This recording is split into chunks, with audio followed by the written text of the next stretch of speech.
Ivan Petrovich Volkov hunched over the warped wooden table in his Tsaritsyn flat, the ink on his OGPU application drying under the flicker of a kerosene lamp. It was January 1924, and the news of Lenin's death had just reached the city, now renamed Stalingrad in honor of the man Ivan admired most. At 28, Ivan was a thin figure with calloused hands and a scar across his left cheek, a memento from the Civil War's chaos.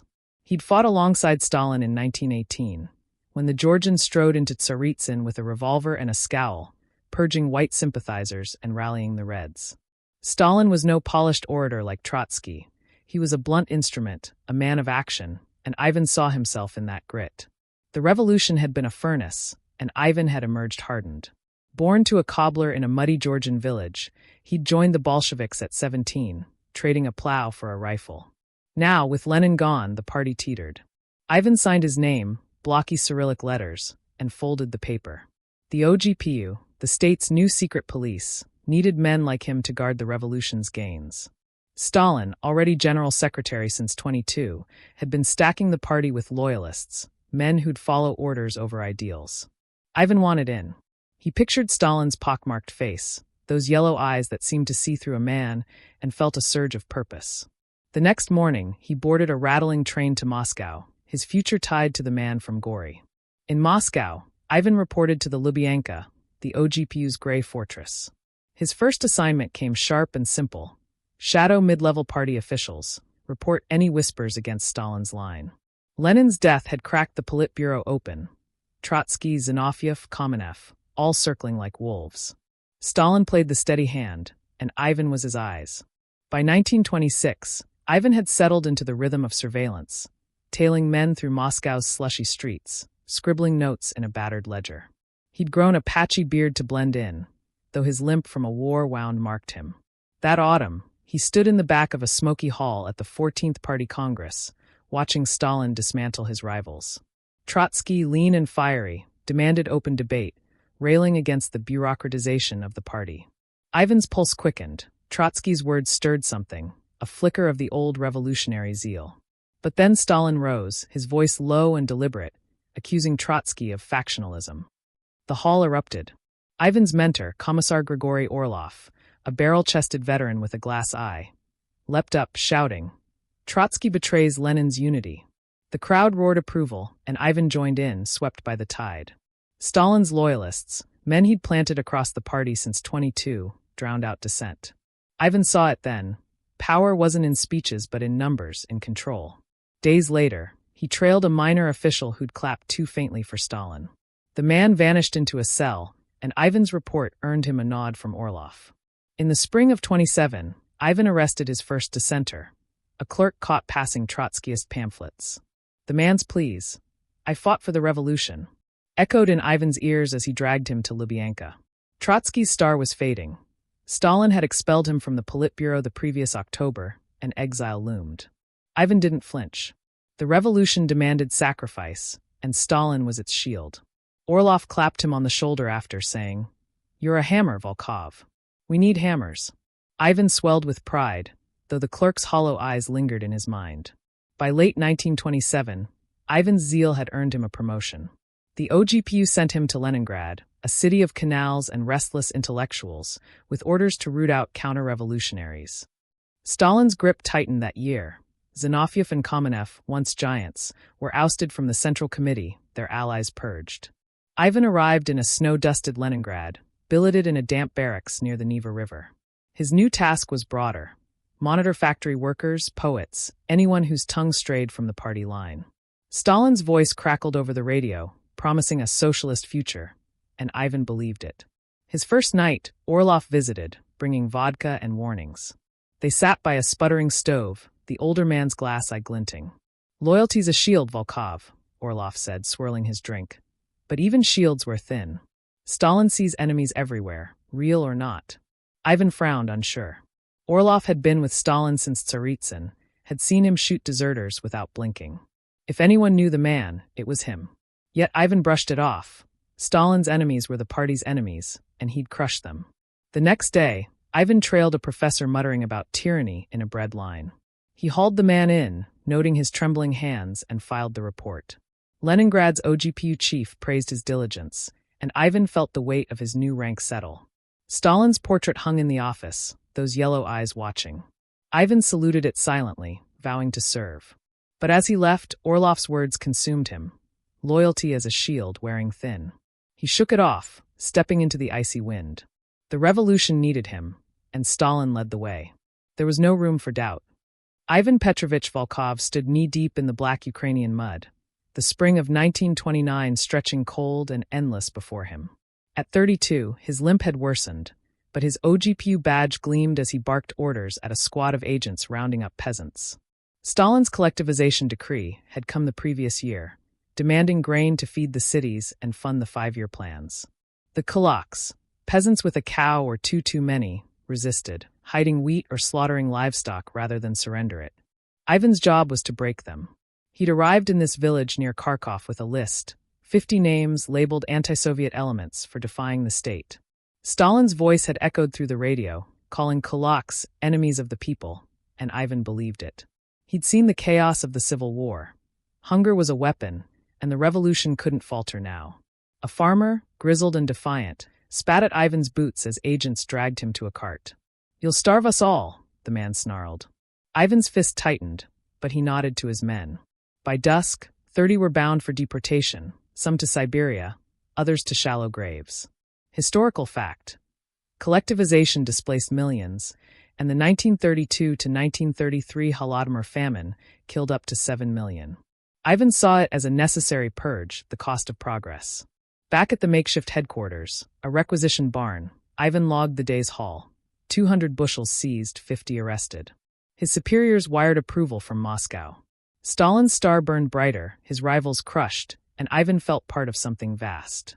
The barn smelled of damp hay and fear, but he slept soundly, dreaming of steel factories rising from the steppe.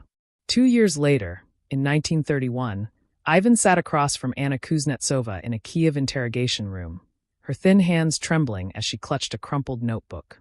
A poet, 25, with sharp gray eyes, she'd been caught reciting verses about empty bellies in a worker's canteen. The words, "bread turns to dust in the leader's hands," had reached the OGPU through an informant. Ivan read them aloud, his voice flat, watching her flinch. "This is sabotage," he said, tapping the page. "You mock the party." Anna's chin lifted. "I mock hunger. Truth isn't sabotage." Ivan's jaw tightened. He'd jailed dozens for less, a scribbled complaint, a whispered curse, but her defiance pierced him. He thought of the Ukrainian villages, skeletal children staring from doorways, yet he pushed it down. Stalin's 5-year plans demanded sacrifice, dissent sowed chaos. Historical fact. Writers like Osip Mandelstam faced arrest for subversive art. Mandelstam himself nabbed in 1934 for a Stalin-mocking poem. Ivan scrawled her sentence, 5 years in a labor camp, and sent her away, her gaze lingering like a splinter under his skin. In 1932, Ivan returned to Moscow, assigned to the metro construction. The project lagged, tunnels collapsed, workers starved, and Stalin blamed wreckers. Ivan interrogated engineers, pinning delays on imagined plots.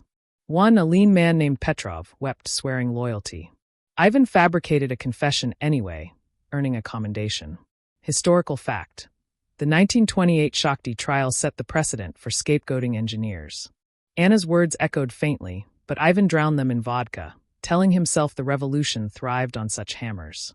December 1, 1934, shattered Ivan's steady world. He was in Leningrad, overseeing a sweep of disloyal factory hands, when the news broke. Sergei Kirov, the city's party boss, shot dead in his Smolny office. The radio crackled with Stalin's decree: arrests without trial, executions swift.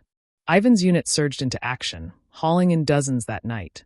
A teacher who'd praised Kirov too loudly, a janitor with a foreign cousin. Historical fact. Kirov's murder, possibly orchestrated by Stalin, sparked mass repression, with 1,000 arrested in Leningrad within days. Ivan worked through the snow-blurred dawn, his ledger filling with names. Rumors swirled. Some whispered Stalin had ordered the hit, fearing Kirov's popularity. Ivan dismissed it. Stalin was the revolution's rock. Yet the pace unnerved him. Orders came hourly, quotas doubling. He interrogated a trembling clerk who'd muttered about madness in the party. The man's confession, beaten out of him, felt hollow, but Ivan filed it. By week's end, Leningrad's cells overflowed. Ivan stood in the OGPU office, staring at Stalin's portrait. Those yellow eyes now seemed to accuse as much as command. His hands shook as he lit a cigarette, the weight of Kirov's death pressing down. Orlov, visiting from Moscow, clapped his shoulder. "This is just the start, Volkov. Stalin's cleaning house." Ivan nodded, loyalty intact, but a chill settled in his bones. The hammer was swinging wider, and he wondered how long it could strike before turning inward. Ivan Petrovich Volkov adjusted his NKVD cap in the dim Moscow office. The summer of 1936 heavy with the scent of ink and fear. At 40, his beard was streaked with gray, his limp a constant ache, but his rank had risen. Captain now, a cog in Stalin's terror machine. The Great Purge had begun, triggered by Kirov's death 2 years prior, and Ivan thrived in its chaos. He stood over a table littered with files, preparing for the day's interrogations. Aides to Nikolai Bukharin, the once mighty Bolshevik now branded a traitor. Historical fact. The Moscow trials of 1936 to 1938 saw Zinoviev, Kamenev, and Bukharin convicted in staged spectacles. That morning, Ivan questioned a trembling secretary, a man named Levin who'd typed Bukharin's letters. "You conspired with fascists," Ivan growled, slamming a forged telegram on the desk. Levin stammered denials, sweat beading on his brow. Ivan leaned closer, his voice cold. "Confess, or your family joins you." Hours later, Levin signed a confession, extracted through sleep deprivation and a pistol's nudge, linking Bukharin to a non-existent plot. Ivan filed it, his hand steady. Stalin's portrait loomed on the wall, a god in gray tones, and Ivan saluted it silently. Historical fact. Stalin's cult of personality peaked, propaganda painting him as infallible. The trials aired on radio, confessions broadcast to millions. Ivan listened, pride swelling as the party purged its rot. He'd become a hammer again, smashing dissent to forge Stalin's vision. Yet, in the quiet of his flat, Levin's hollow eyes lingered, joining Anna Kuznetsova's in a growing gallery of ghosts. By 1937, the purge spiraled beyond elites. Ivan received NKVD order number 00447 in July, a typed sheet demanding 10,000 arrests in his Moscow sector. Workers, priests, anyone deemed anti-Soviet. Historical fact.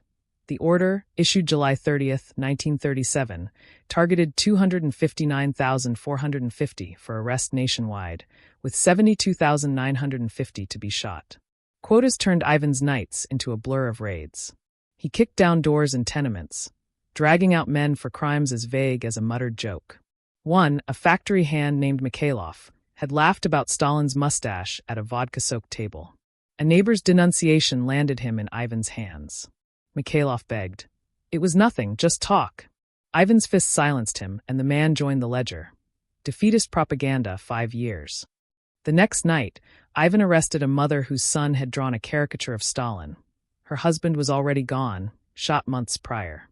Historical fact. Over 1.5 million were arrested in the purge, 680,000 executed. The numbers numbed Ivan, but exhaustion weighed on him.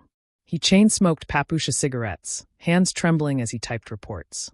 Stalin's voice boomed through loudspeakers, promising a classless paradise, while Ivan's world shrank to cells and screams. He saw Anna's face in every prisoner, her gray eyes accusing. At headquarters, officers whispered of colleagues vanishing. Loyalty no longer a shield. Ivan pushed it down, focusing on the quotas. The machine demanded fuel, and he fed it, even as his sleep frayed into nightmares of faceless crowds. In early 1938, the machine turned inward. Ivan sat in a frigid interrogation room, facing Commissar Grigory Orlov, his mentor, now a prisoner. Orlov's glass eye stared blankly, his good one bloodshot. He'd been arrested in a sweep of NKVD ranks, accused of spying for Poland. Historical fact. Under Nikolai Yezhov, the NKVD purged itself, with thousands like Genrik Yagoda jailed or shot. Ivan's orders were clear. Extract a confession. "You taught me loyalty," Ivan said, voice cracking. Orlov spat blood onto the floor. "Loyalty's alive, Volkov. Stalin's mad, sees enemies in shadows." Ivan pressed harder, shouting questions about non-existent plots. Orlov's resistance crumbled under a night of beatings. Ivan's fists, then a truncheon, and he signed, muttering, "For my wife." Ivan stared at the paper, while rising. Orlov had been at Tsaritsyn with Stalin, had shaped Ivan into this hammer. Now he was scrap. Days later, Ivan learned Orlov had been shot in Lubyanka's basement. He stood outside, snow dusting his coat, staring at Stalin's portrait in the window. Those yellow eyes judged him now, not the revolution. The purge's logic twisted. Loyalty devoured itself, and Ivan felt the weight. He'd jailed poets, workers, friends, all for quotas, all for Stalin.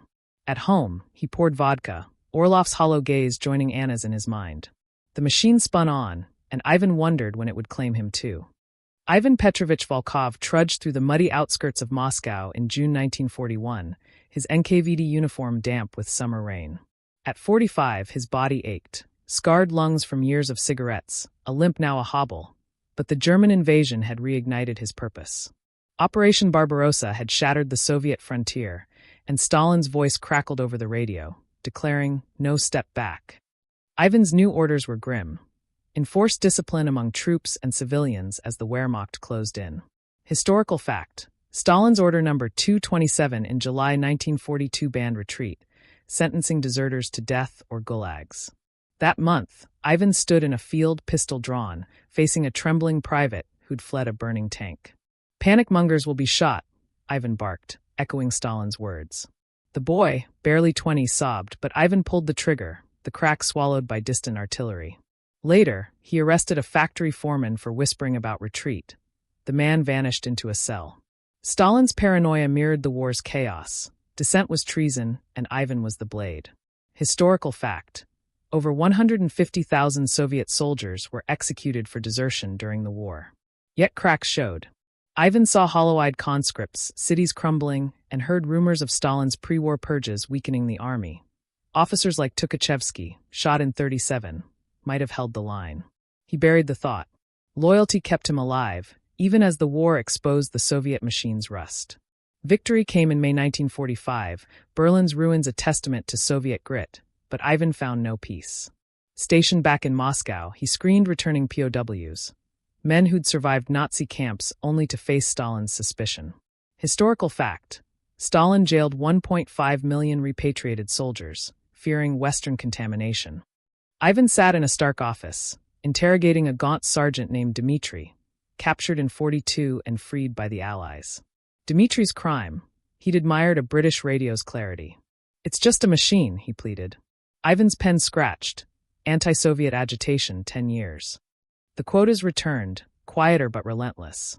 Ivan processed dozens daily, soldiers, nurses, even children who'd seen too much abroad. Stalin's post-war vision demanded purity. The West's shadow was a threat. Ivan's daughter, Katya, now 16, watched him over dinner one night, her dark eyes sharp. "Why punish them for living?" she asked, voice trembling. Ivan slammed his fork down. "They weaken us. You don't understand." She left the table, and the silence stung worse than her words. At night, Ivan drank, Anna Kuznetsova's gray eyes haunting him alongside Dmitri's defeated slump. The war had won Stalin glory, but Ivan saw the cost: millions dead, millions more caged. He'd enforced it all, from kulaks to POWs, yet Katya's question lingered. The machine turned on its own, and Ivan felt its gears grinding closer. In late 1945, the machine struck Ivan. He returned to his flat one November evening, boots crusted with snow, to find 2 NKVD lieutenants waiting. "Volkov, you're under arrest," one said, voice flat. A denunciation, anonymous, likely a rival, claimed he'd muttered anti-Soviet remarks during a 1937 purge meeting. Ivan's gut twisted. He'd policed such lies for years. Historical fact: denunciations fueled purges, ensnaring even loyalists in a web of paranoia. They stripped his rank in Lubyanka's basement, his captain's insignia clattering to the floor. Ivan's mind raced. Had he slipped? A drunken rant about quotas? A stray word to Orlov? The interrogator, a young zealot with cold eyes, demanded a confession. "You doubted Stalin," he sneered. Ivan's fists clenched, but he stayed silent. Beatings followed, ribs cracked, teeth loosened, but he gave them nothing. Loyalty, his shield, had worn through, just as Orlov warned. Days later, a tribunal sentenced him. 10 years in the Gulag, no appeal. As they marched him to a cattle car, Ivan glimpsed Stalin's face on a poster, those yellow eyes now mocking. Katya's rejection echoed louder than the verdict. He'd built this machine, jailed poets and soldiers for it, only to be devoured. The train jolted north, Moscow fading, and Ivan stared into the dark, wondering if Anna had felt this same cold when he'd sent her away. Ivan Petrovich Volkov stumbled off the cattle car into the Siberian frost in January 1946, his breath clouding the air. At 50, he was a husk, ribs bruised from Lubyanka's beatings, his limp a dragging shuffle. The Vorkuta Gulag camp loomed ahead, a sprawl of barbed wire and watchtowers, its coal mines swallowing men whole. Historical fact: by the late 1940s, the Gulag system held over 2 million prisoners, many intellectuals and former loyalists like Ivan. His sentence: 10 years for treason, a lie spun from a rival's pen. The first day, guards shoved him into a barracks, a stinking maze of bunks and hollow faces. There, among the shadows, he saw her, Anna Kuznetsova, the poet he'd jailed in 31. Her gray eyes, once sharp, were dulled by hunger, her frame skeletal under a ragged coat. She stared, recognition flickering, but said nothing. Ivan's gut churned. He'd sent her here, 5 years stretched to 15 by the machine's whims. Historical fact: writers and artists filled the camps, their words deemed threats to Stalin's order. Days bled into weeks of breaking coal with a pickaxe, the cold searing his lungs. Anna worked nearby, silent but unbroken, her presence a mirror to his guilt. Ivan had enforced Stalin's will, kulaks, poets, soldiers, and now he was them. The camp's loudspeakers blared Stalin's praise, a cruel echo of the world he'd built.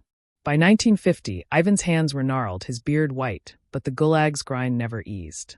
He'd been moved to the White Sea Canal, a Stalinist monument carved by prisoner blood. Historical fact: the canal, completed in 1933 but expanded later, killed tens of thousands, forced labor masked as progress.